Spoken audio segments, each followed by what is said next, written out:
This is Pathway to Recovery, an SA Lifeline Foundation podcast featuring hosts Tara McCausland, who is the SA Lifeline Executive Director, and Justin B., a sex addict living in long-term recovery. We have conversations with experts and individuals who understand the pathway to healing from sexual addiction and betrayal trauma, because we believe that recovering individuals leads to the healing of families. Welcome to the Pathway to Recovery podcast. I am your host, Jonathan L., and I am happy to be here today with our guest, Courtney. Courtney comes with a special set of skills and experiences. And Courtney, before we get into our topic, would you mind introducing yourself a little bit, help us understand where you're coming from and what your expertise are? Yeah, I'm glad to be here today. So my expertise, I'm a licensed master social worker working with individuals with sexual addiction and betrayal trauma.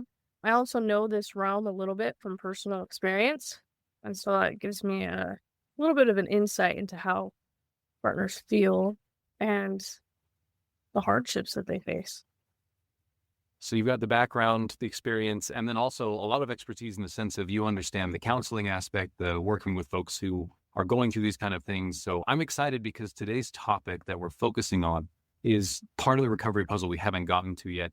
Part of it is because I've been looking for a guest who actually could speak really strongly to these topics.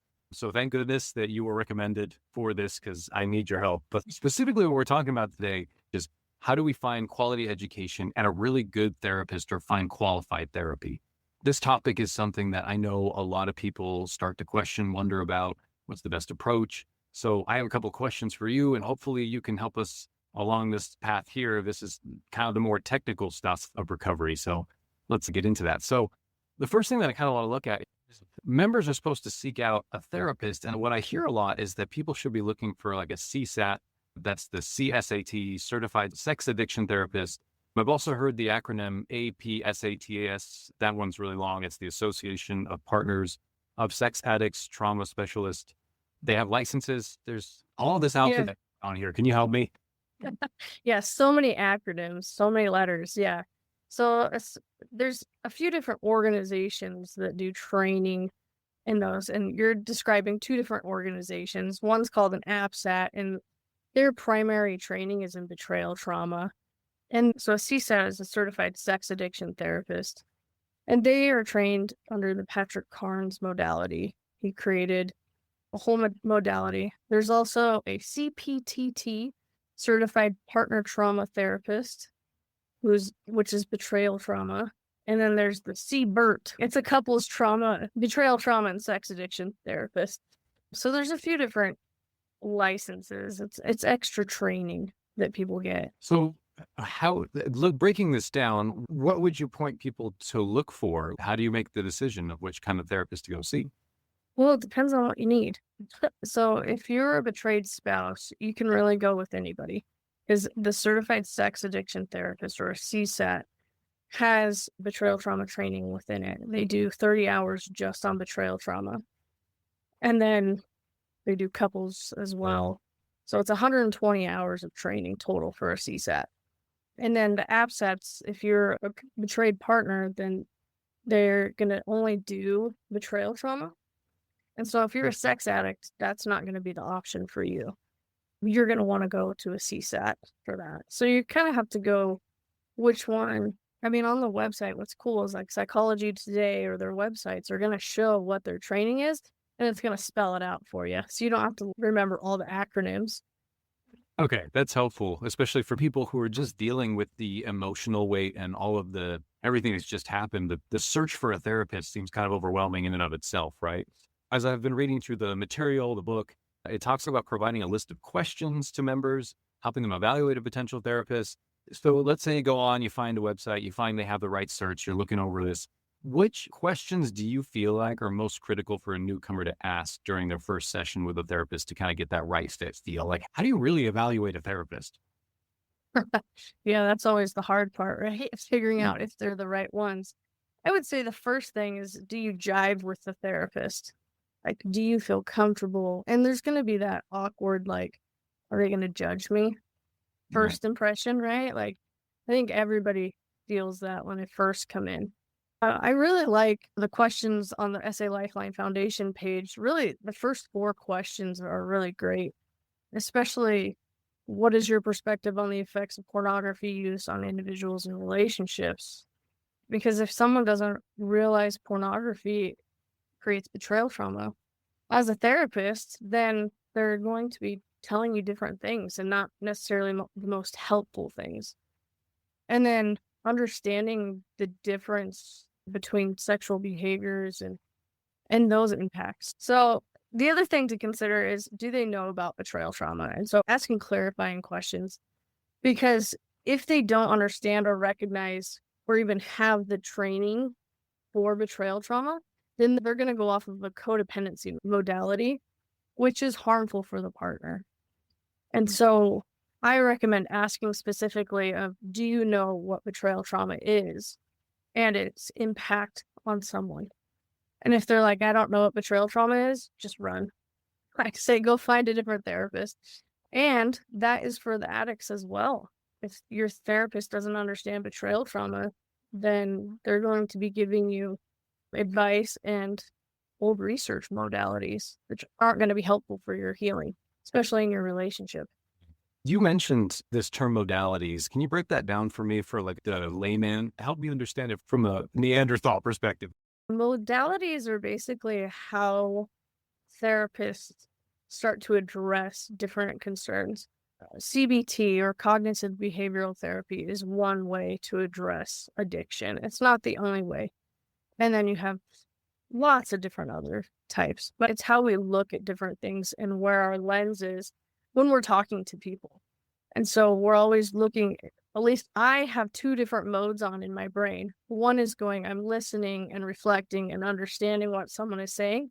And the other one is like a little detective that goes, okay, what's underneath this problem? What are we doing? And like, why is this going on? And so then I can go from there and go, oh, I could go and think about behaviors, or I could go and think about trauma or different things. And so it has layers to it. So it's how we treat different things. Okay. That makes sense. It's almost the treatment methodology, right? That's this modality. Yes. Yeah. Yeah. Very cool. Now I'm informed.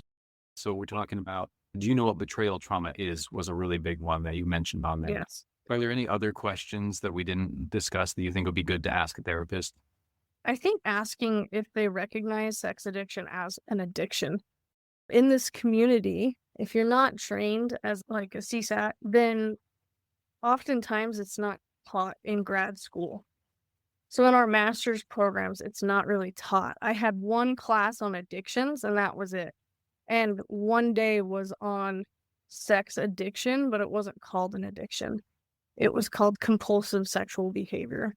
And so asking if the therapist recognizes it as an addiction is very helpful and something that people should consider. Yeah, I can see how all of that aligns with, are we going to go in the right direction, right? I can imagine that having a therapist who has a different view of that would then kind of not jive with, I'm doing this 12-step work that's telling me these are behaviors that I don't want to continue. Meanwhile, my therapist is like, I don't think that's the real reason we're here. We're not going to talk much about that. It doesn't seem to help much. It creates disconnection in treatment, really. Yeah. So in our book, it talks about how session work and step work are elements that complement each other. It says beautifully, which I hope that's the case for people. So how can members, people who are going through both of these types of work, ensure that their therapy and their 12-step work remain complementary rather than like competitive or contradictory? Yeah. So I like to have clients bring in their step work at times. If they're working on a step 1 or a step 4, especially, then like bring it in and we can discuss it. And I can help like point more things out that they need to work on. Because it's great working with a sponsor, but when you're working with a therapist, they're really there to help guide you into seeing why you're doing the things you're doing. So if you're lashing out in anger, it's like the therapist is there to find the root of the problem. And so that may be part of your step 4, but I'm here to say, what is under this? Where did you learn this in childhood?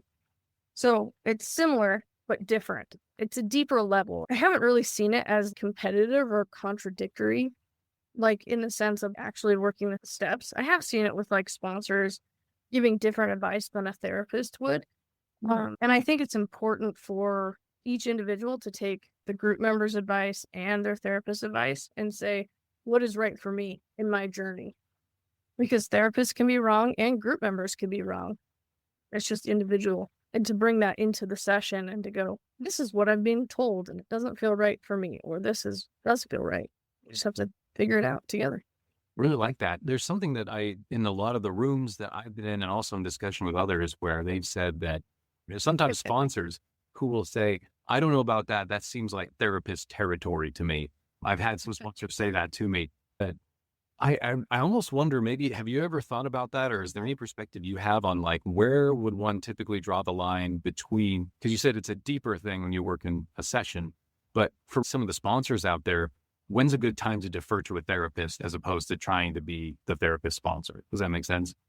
Yeah, because a sponsor isn't a therapist. I would say when it comes to relationships, specifically like, should I leave or should I go type of thing, I think that's a deeper conversation and understanding both sides. That should be deferred to a therapist. And then I think anytime we're getting into trauma work and stuff like that, we know with this addiction and with betrayal trauma, there's so much trauma just all around. It really needs to be given to a therapist to help weed that out. But regarding step work, I think that's great for sponsors and other group members. Surrenders is great. But anytime there's deeper trauma and why we're going to the addiction, I think needs to be done with a therapist. And that's honestly probably some of the most concrete advice I've been given. I got similar advice once from my therapist, but I like the way you put it. I want to kind of address this because you did talk a bit about surrendering and how that's a great thing for 12 steps. So like while the 12 steps teach us how to surrender, you've noted that the therapist helps us understand what we need to surrender, right? In that realm, have you noticed in your experience, is it typically just like the trauma? Is it typically, I mean, how does therapy help synergize with our step work in order to know what to surrender and the methods for that? I honestly teach all of my clients the surrender process. It's such a beautiful process because it's really understanding what we can't control and letting it go. And so a therapist is there to understand the obsessions and the ruminations within the brain, right? And we follow that train down, the unhealthy thinking patterns and behaviors, and then we point that out in therapy. Therapists are trained to help clients regulate in session. And so if we're following an unhealthy thinking pattern, usually there's something heavy behind it, right? And so we're trained to bring them back to a normal regulatory level. And so the obsessions and the ruminations is what the therapists are there to help clients then to be able to surrender on their own throughout the week. Yeah, I like that. It gives real meat to the idea of how do I actually dig my fingers in and get something that I can grab hold on and say, this is what I need to surrender, right? Like actually grab hold of it. I know when I'm working with someone as a sponsor or when I've been sponsored, it's you need to surrender that. Here's the process. But the actual identification process of like, what is the trauma? What is the wrong? What is the hard that's happening? And how do I actually really grab it and surrender it? Yeah, I think therapy is probably one of the better sources to get to that. There's a term, belief systems. So there's belief systems, and then there's past traumas.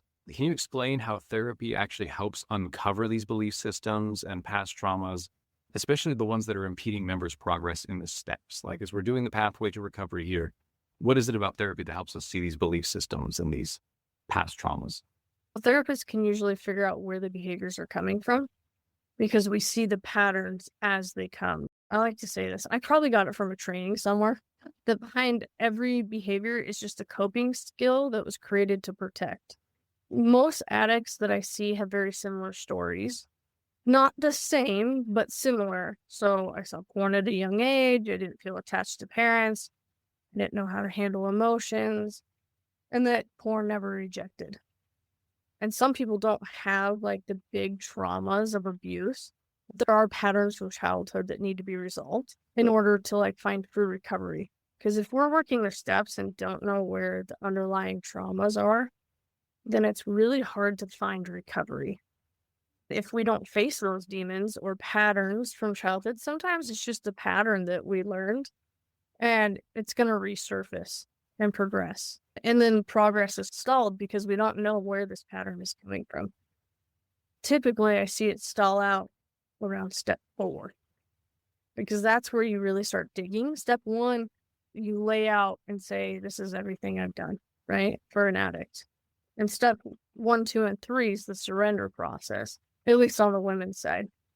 And then step 4 is where you dig into your unhealthy behaviors, unhealthy coping strategies. And so that's usually where it stalls out. And I think that's because we have to figure out where they're coming from before we can surrender them, like truly surrender them and truly figure out how to change them based on where they came from. It reminds me of something I once heard early on. I had a therapist and we worked for 2 years. Excellent experience. I loved it. And I remember one day when I was working, it's funny, this lines up, I was working step 4 and going through very similar discussions with my therapist. And the point came up where this individual shared with me that I need to recognize the young me, the one who was defensive, the one who was trying to protect self, and almost confront him, maybe in like a mental capacity, and say, you don't have to try so hard to defend yourself anymore because now I'm a grown up and we can use healthy patterns, right? That value in therapy is huge. I can hear it as you're saying it, like it's big. Underneath it all is just a scared little child that needs love and to be held, to be truthful. And I see it time and time again with, I've got grown men that were in the military for 20 years. And underneath it all is this child that needs to be loved and cared for. And that's where the compassion comes in, I think, for us being able to see, like therapists being able to see the inner child that just needs to be comforted. I think uncovering that child who needs all that protection is that's a big work. And hearing this deal with all the time, it's a lot. But it's beautiful when it comes out. It's beautiful when you can see the breakthrough and you can see that, like, they see the inner child that needs to be comforted and they can do it. That's the beauty of it. This is another thing that comes up a lot in discussion, and I would love to approach it from both sides because it's a big topic, but there's the full therapeutic disclosure. In the men's groups, it's a huge milestone. We have lots of calls around and lots of discussions. Some people, a lot of people who go through this process, elect to do this full therapeutic disclosure. In your experience, what is that? What does it look like, and how do you facilitate something like that? Yeah. So it's multi-stepped, I should say. And it's not just the addict sharing everything. That's the first step. The second step is then the betrayed spouse writing what's called an impact letter. So it's saying, here's how everything has impacted me. And then the third step is the addict writing what's called a restitution letter. And that's saying, like, I'm recognizing the trauma and the harm that I've caused. And here's how I'm trying to repair it or make a restitution. It's disclosure of all events that have happened up until that date with just enough detail, but not too much detail. Okay, so it's a happy medium. We don't want too much detail because it can cause more trauma for the spouse, and we want to minimize that trauma. So I'm already seeing that this would be tricky to do without a qualified therapist. She already talked a little bit about some nuances with this. Why is it so important to do this with a qualified therapist? We want to mitigate trauma. So oftentimes there's something called a staggered disclosure.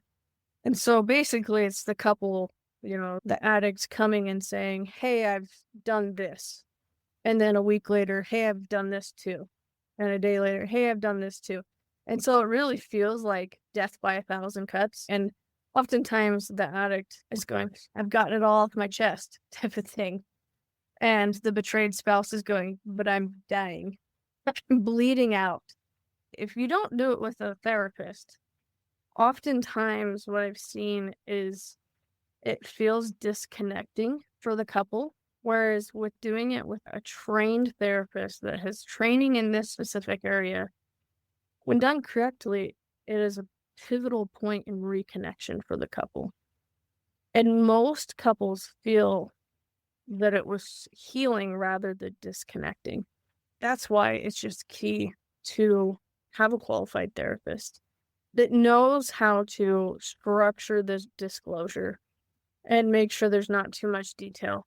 Hopefully that there's all the truth and we don't have to do another disclosure. Hopefully everything comes out. And usually, if done correctly, it's healing rather than disconnecting. And that's what we want. We want couples to heal.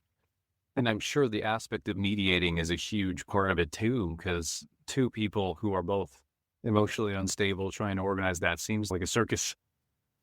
Yeah. Well, it's actually done with two therapists and both partners. So that's best practice. It's hard with scheduling and everything, but best practice is you have the betrayed spouse's therapist and the addict's therapist in the room together so that they can both focus on their client, so that the betrayed spouse's therapist can look for trauma and really regulate trauma, and the addict's counselor can look for shame and make sure that there's not shut down and we're not missing things in the disclosure. And then they usually separate, and the betrayed spouse usually does some calming things with their therapist afterwards to make sure we're leaving regulated and not in high trauma. That sounds actually incredibly beneficial. I think something that we're really hitting on here, actually, like therapy is really good, but like if you don't have the education or understanding that this even exists, it's very difficult to find the right place to be. I know, and I've shared this in previous episodes of my own story, but I had an initial disclosure that was just, it shattered the world. And we were very alone in it because we didn't know anyone. It wasn't publicly known for anyone we knew who had the same problem as us. And we didn't know who to go to. And it wasn't until years later when we had a second one and we met someone who'd been in SAL for 7-ish years previously. They got me introduced and we met a therapist and everything works then, right? Like that was magic. But Yeah. the first time did not work. This quality education aspect, like what quality education in this space, how's it different than just gathering information online about addiction? What would be the target of a quality education? Yeah. If we're talking about therapist wise, really looking into what their trainings are. If we're looking into what individuals can do on their own, obtaining information that is like research based versus people's opinions on Reddit. It's not quality education. It's not research based. It's not informed. It's just people spewing stuff. So yeah, I say podcasts are good. That would be quality education if they're qualified in this area, in this realm. And then making sure that you're reading research. Going to SA Lifeline, they have tons of resources. So really finding your resources that are research-based. I like research, so because it shows us more than just opinion, it's fact. Yeah. Do you specifically have any resources that you typically recommend to your clients or to people in general just trying to start learning about this? Any thoughts? Yeah, the Human Intimacy podcast or Human Intimacy, it's done by Dr. Skinner and Marianne Michaels, who's an LCSW, CSAT, CPT, like she has a lot of letters behind her name. And I recommend that website because it has a lot of like the curriculum type things. And then I do recommend SAL 12-step and SA Lifeline for a lot of information just because like the curriculum's great and it can point you in the right direction of where to ask for things. And the library is really great on SA Lifeline. So we talked about this being a resource, but like as you've watched people come in and use SAL 12-step, how have you seen that's actually helping them to form basis of education to really get working? Like how is SAL different than anything else? Therapists have an hour with clients a week, right? Or 45 minutes, right? And so the 12 steps builds a community, and that is key. Addiction cannot thrive in a community setting, and it helps with vulnerability. And we know shame, the antidote to shame is vulnerability. And so the 12 steps helps get that shame out. Working the 12 steps is a tool outside of therapy to be doing something every day. And it helps you dig into your defects and have connections with others that really start to point out your behaviors and the trauma that you're experiencing. And so it really starts the digging. I see a huge difference between my clients that come in for 1 hour a week and attend group maybe once a week, but don't reach out and don't work the steps, I see a difference in relapses versus those that jump into the 12 steps and jump into reaching out and jump into doing the things in therapy and working. They have a higher recovery rate.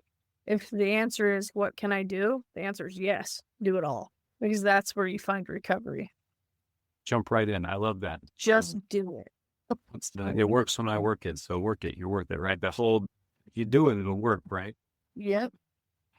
I know a good handful of folk who live all over the place. And for some of them, it's super easy to find a therapist who's qualified and has all the right letters behind their name. And in some places, it's a lot harder. What other resources can they kind of cling to as they're working through this, trying to get the therapy? I would say look online for therapists. Don't be afraid to go online, because there's so many that can do telehealth, and it's a good option for rural communities. I work in East Idaho, and there's only like 4 of us in East Idaho. So it's really hard to find a qualified therapist, but telehealth can be a really great option. The other thing is, I do point people to SAL online curriculum. It can guide you into boundaries and increase awareness into those areas that need to be addressed. With knowledge, we gain power. And so we can't do better until we know better. And so starting anywhere is better than nowhere. Find some podcasts. Talk to your church leaders. They might have resources as well. And you might find a community within that. You might find 10 people that you're like, oh, you have this issue too? Like, and so they're going to have lots of resources. But I know waiting for therapy, qualified therapy, can be obnoxious. And so, yeah, podcast, curriculum, anything you can get your hands on. I love that. And it goes back to your jumping in idea. I also really want a shirt that says, I can't do better till I know better. Yeah. Courtney, this has been actually a lot of fun. I think there's a lot of really good information here. Before I kind of let you go, I have 2 questions I always ask people when they come on. If someone is just showing up to this, I like to call it the best party you never want to be a part of. If someone's just showing up into recovery, what would be something you would say to them to encourage them or help them along? You know, this often happens with clients showing up. And I say, take a deep breath. You're not alone. We've got you. This is a place for love and support and no judgment. So jump in. We've got you. Well done. The other one is for someone who has been in these programs for quite some time. And I've known a few of them. I myself am one of them who've been around for a while, and we get to a state of contentedness, or it's just kind of routine. I mean, what kind of stuff would you say to someone who's been around for a bit and maybe there's a bit of disillusionment sinking in or what have you? I mean, what would you say to that person? I think it would depend on the person, of course, but for the addict, I would say when you stall your recovery, you're actually going backwards. When you stop working it, you're risking relapse. Maybe not a physical relapse, but a relapse in the way you approach others and really true recovery, like recovery mindset that is talked about. For the betrayed spouse, I would say keep working it, because there's trauma that is going to continually be uncovered, and you need a support system no matter what, because things are going to come up, whether you're married or not. You stay in the relationship, divorced, whatever, there's still going to be things that you need support with. And so keep showing up. You're going to keep learning new things about yourself. I learned something new about myself last week. It's like, that wasn't there before. And it was there. It was just a new layer. And so I think as humans, we're onions, and we have to keep peeling them back and discovering the new us every day. So keep coming back. The whole keep coming back. It works when we work it, and I'm worth it. You're worth it. Yeah. Like, I think the men and women say it differently. Maybe slightly different, but regardless, you are worth it, all of you. We're jumping all in, and we're going to know better so we can do better. Thank you for joining us for this podcast. We'll keep working together and find hope, and in our experience, keep walking this happy road to destiny. Thank you so much for listening today. Thank you. Thanks for joining us. We invite you to subscribe to this podcast so that you don't miss new episodes. And while you're at it, will you please leave us a 5-star rating and review to help us spread the good news that healing from sexual addiction and betrayal trauma is possible. We invite individuals who are struggling to join our virtual or in-person trauma-sensitive 12-step meetings.